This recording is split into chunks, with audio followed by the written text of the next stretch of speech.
Hello, sunshines, and welcome back to episode number 2 on our Greek mythology journey together. And today we're going to be talking about Hercules, son of Zeus, the god of gods. We talked about Zeus last episode. If you haven't watched it, feel free to hop over and watch it. I mean, you don't have to, but you could, and that'd be cool. Hercules, man, myth, legend, god, mortal, demigod.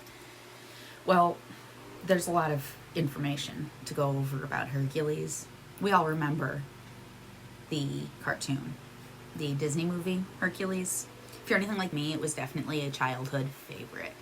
And you start to wonder as you get older, I wonder what they got right. I wonder what they actually did accurately in the Disney movie. I mean, obviously, there may be things they had to leave out. It was a movie for kids after all.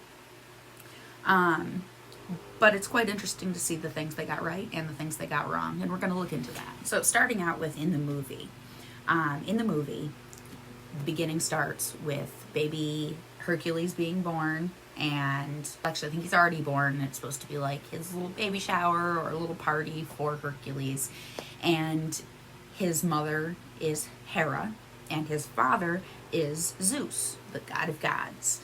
And we talked a lot about Zeus in my first episode, so anybody who saw that, cool, I'm glad you're back.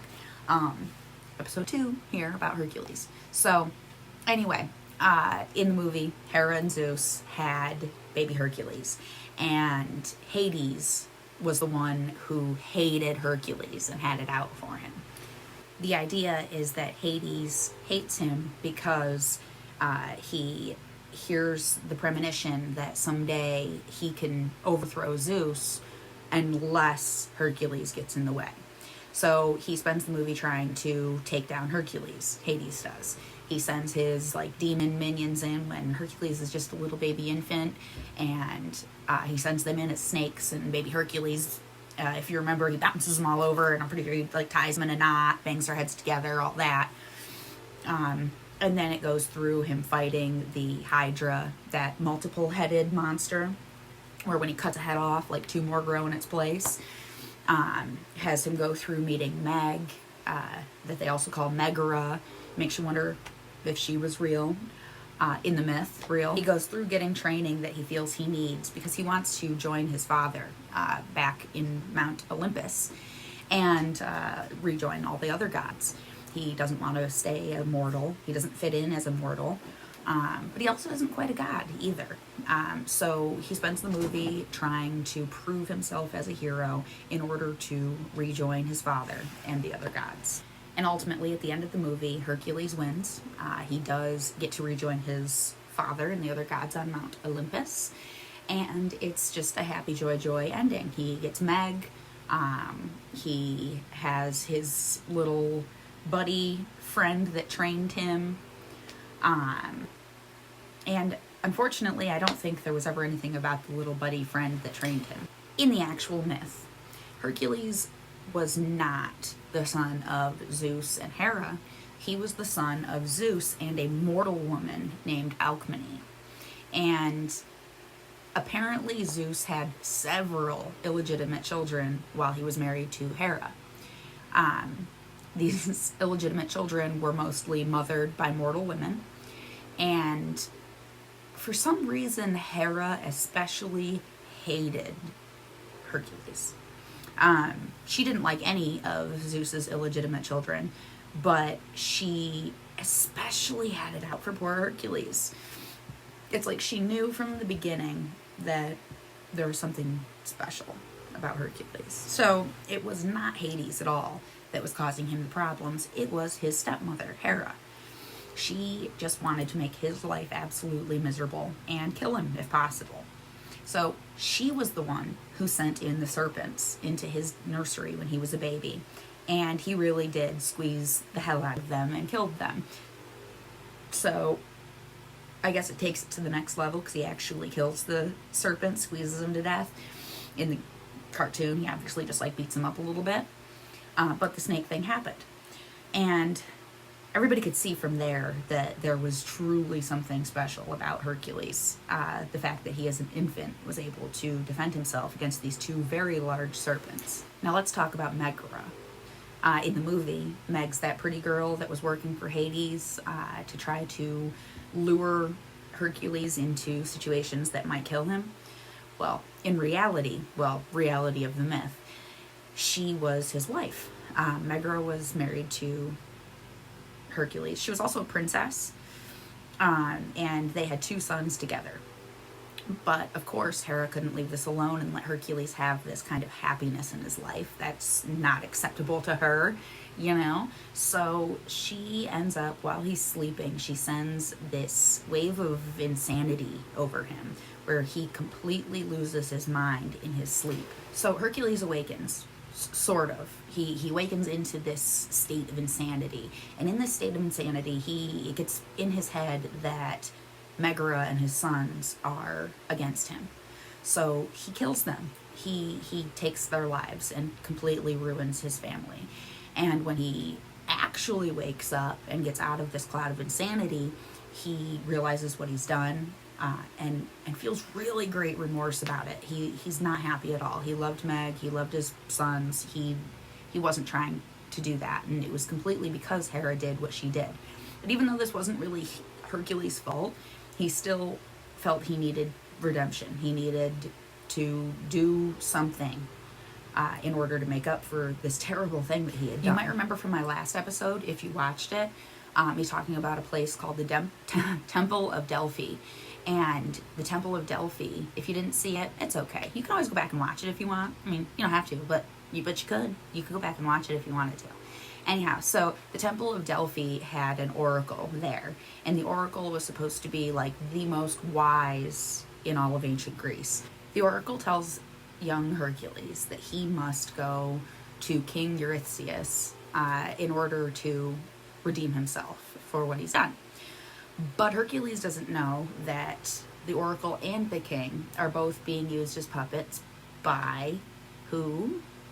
Not Hades. No, you guessed it, by Hera, the evil freaking stepmother.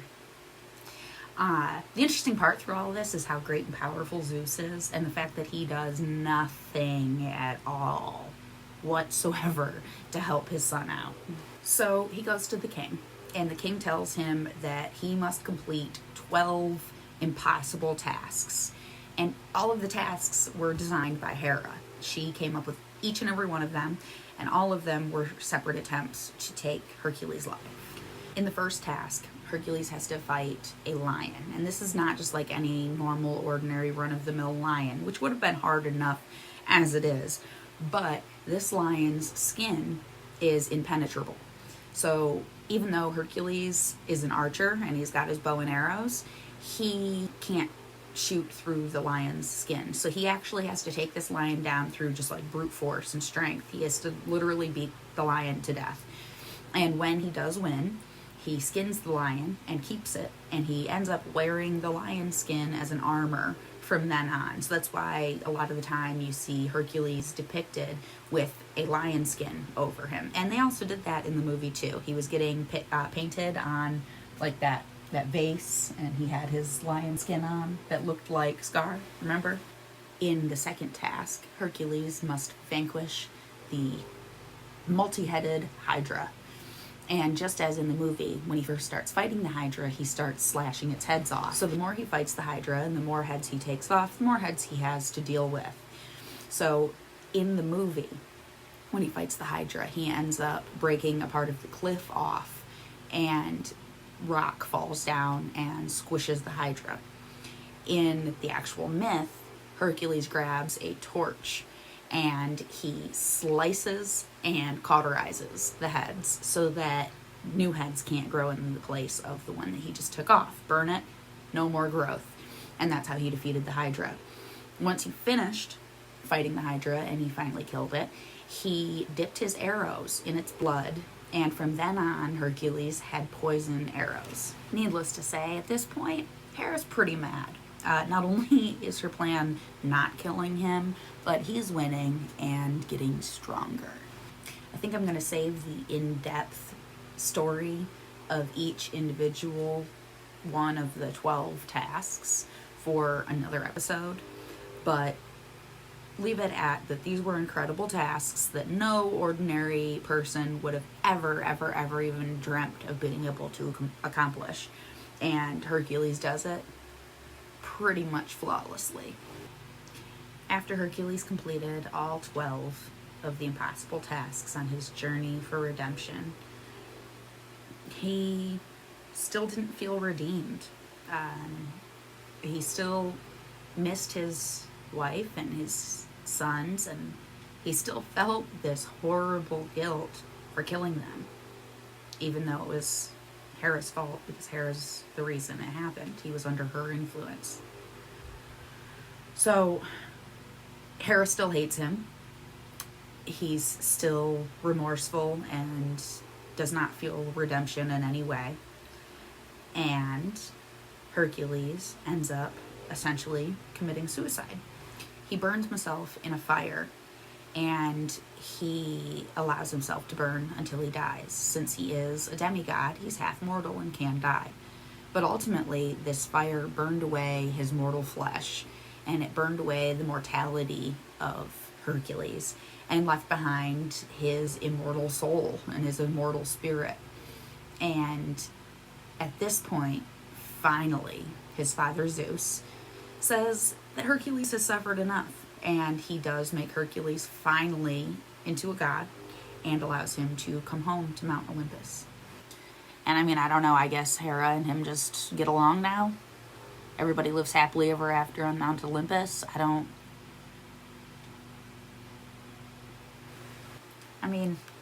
know, call me spiteful, but if my stepmother spent my whole entire life trying to kill me, I just don't think I'd be able to live with her happily ever after. Or my dad, for that matter.